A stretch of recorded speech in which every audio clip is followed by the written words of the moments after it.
Bienvenidos a un nuevo video. Te saluda con mucho gusto el profesor Giovanni. Hola alumnos y alumnas, ¿qué tal? Bienvenidos al resumen de Aprende en Casa de cuarto grado del día 25 de enero del 2021. Materia Artes. ¿Qué es un performance? Aprendizaje esperado. Distingue las características principales de las técnicas elegidas y las utiliza con fines expositivos. Énfasis: identificar el performance como una manifestación del arte contemporáneo tridimensional. ¿Qué vamos a aprender? Conocerás otra manifestación de arte tridimensional llamada performance. El performance es una palabra de origen inglés que significa actuación, realización, representación, interpretación o rendimiento. Proviene del verbo en inglés to perform, que significa ejecutar o completar. Hay que entender que el performance es un arte de la acción, es decir, de movimientos constantes. Puedes observar cosas inesperadas o improvisadas, algo no del todo planeado, como una sorpresa. En un performance puedes encontrar simultáneamente distintas disciplinas artísticas, como por ejemplo la fotografía, escultura, danza, música, etc. Características principales de un performance: relación entre público e intérprete, tiempo indefinido, espacio abierto, el cuerpo o la presencia del intérprete como medio de expresión. Civismo, derechos humanos de los pueblos indígenas y afromexicanos. Aprendizaje esperado: reconocer que en nuestro país hay una gran diversidad cultural y lingüística que se expresa en los conocimientos y las costumbres de los pueblos indígenas afromexicanos y su aporte en la vida cotidiana. Énfasis: identificar que los pueblos indígenas y afromexicanos tienen los mismos derechos humanos y son iguales ante la ley, y también tienen derechos humanos específicos. ¿Qué vamos a aprender? Aprenderemos sobre los derechos humanos de todas las personas, comunidades, así como los pueblos indígenas y afromexicanos. En nuestro país existen leyes que protegen los derechos humanos de todas y todos los mexicanos. El artículo 1 de la Constitución Política nos garantiza promover, respetar y proteger los derechos humanos de todas y todos los mexicanos. Así también existen leyes que garantizan el cumplimiento de los derechos humanos de todas y todos. Cuando hablamos sobre la importancia de los derechos humanos en toda la población y por específico en el cumplimiento de los derechos humanos de las poblaciones vulneradas y discriminadas, por ejemplo, las personas que forman parte de las comunidades indígenas y o afromexicanas, ¿sabes qué son los derechos humanos? Los derechos humanos son aquellos derechos inherentes, todos los derechos que nosotros poseemos.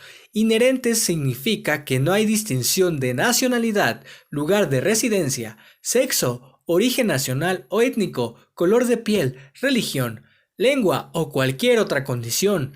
La condición de inherentes es lo que permite que todas y todos tengamos los mismos derechos sin discriminación alguna. Los derechos humanos son aquellos que todo ser humano posee y tiene derecho a disfrutar simplemente por su condición de ser humano. Son importantes Porque todas y todos tenemos el derecho de que se nos reconozca y se nos proteja de acuerdo a nuestra integridad. De esta forma se garantiza que tengamos acceso a una vida digna y tener acceso al bienestar, al pleno desarrollo y a ser felices en el mundo.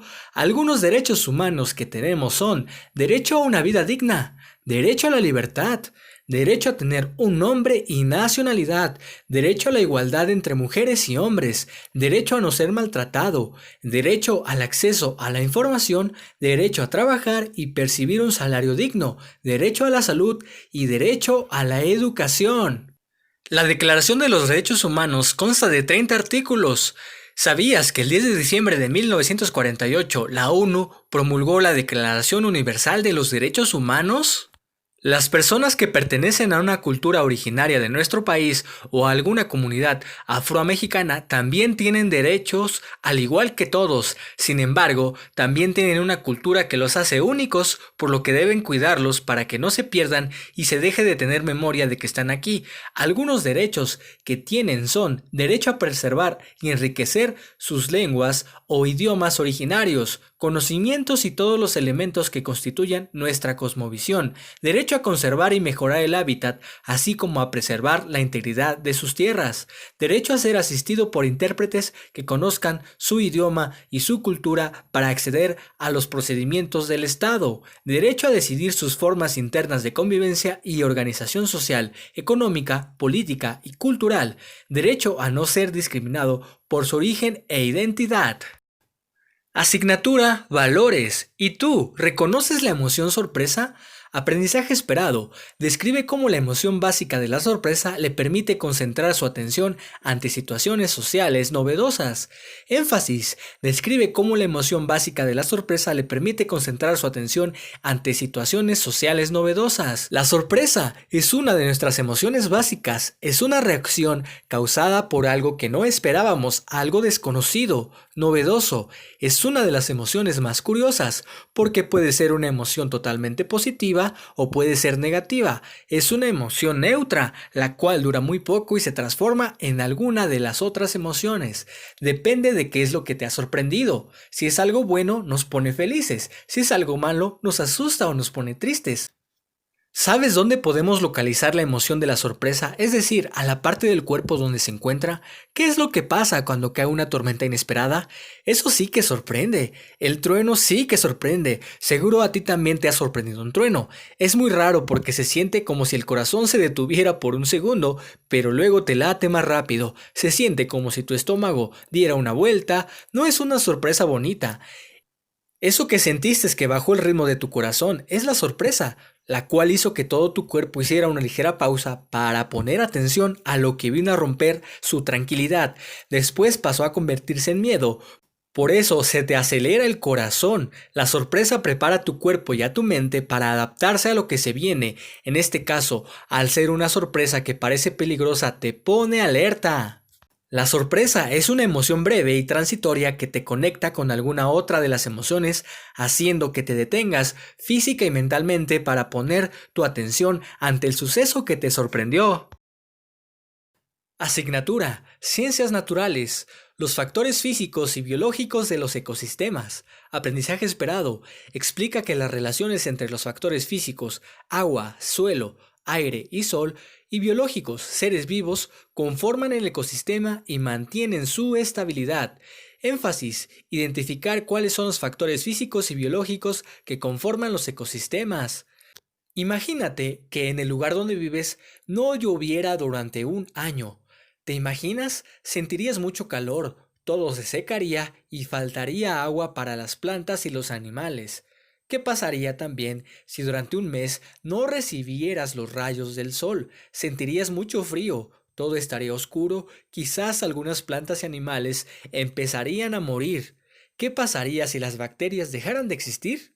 Algunas de estas bacterias son nocivas y otras nos causan beneficios, algunas otras enfermedades, y sin ellas no podríamos alimentarnos ni sobrevivir. En cada caso, las consecuencias serían negativas. El agua, la energía y los seres vivos, así como el sol, son muy importantes para los ecosistemas, porque todo lo que hay en el planeta interactúa y esta interacción favorece la vida de todas las especies que lo habitamos. Aunque muchos seres vivos pueden habitar en distintos ambientes, la mayoría solo existe en un ecosistema en particular. Por ejemplo, un cactus en el desierto y un pino en el bosque. Ahora imagina un cactus en el bosque o un pino en medio del desierto. ¿Qué crees que les pasaría? Se morirían, porque en el bosque hay mucha humedad para un cactus, mientras que en el desierto hay muy poca agua para un pino. México es un país muy grande y cuenta con una variada cantidad de ecosistemas y por esta razón también de especies de animales y de plantas. Hay animales o plantas que existen en el sur y que en el norte no las hay, o bien pueden habitar en varias partes del país, pero se les llama de forma distinta dependiendo de la región. En México podemos encontrar selvas, matorrales, conocido comúnmente como matorrales o desiertos, bosques, lagos, pastizales, océanos y ríos. ¿Sabes qué es un ecosistema y cuáles son los factores que intervienen para su estabilidad?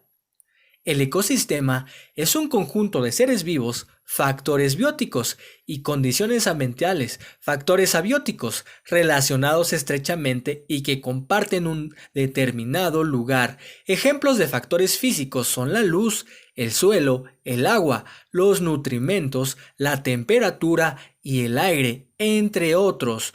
Los factores biológicos son los hongos, las plantas, árboles, animales. Recuerda, los factores físicos o abióticos son las condiciones ambientales como el clima, la composición del suelo, el agua, el aire y la luz solar. Espero este video haya sido de tu agrado. Gracias por tu atención. No olvides darle me gusta y dejar tu suscripción. Cuídate mucho, estudia mucho, querido y querida alumna. ¡Hasta la próxima!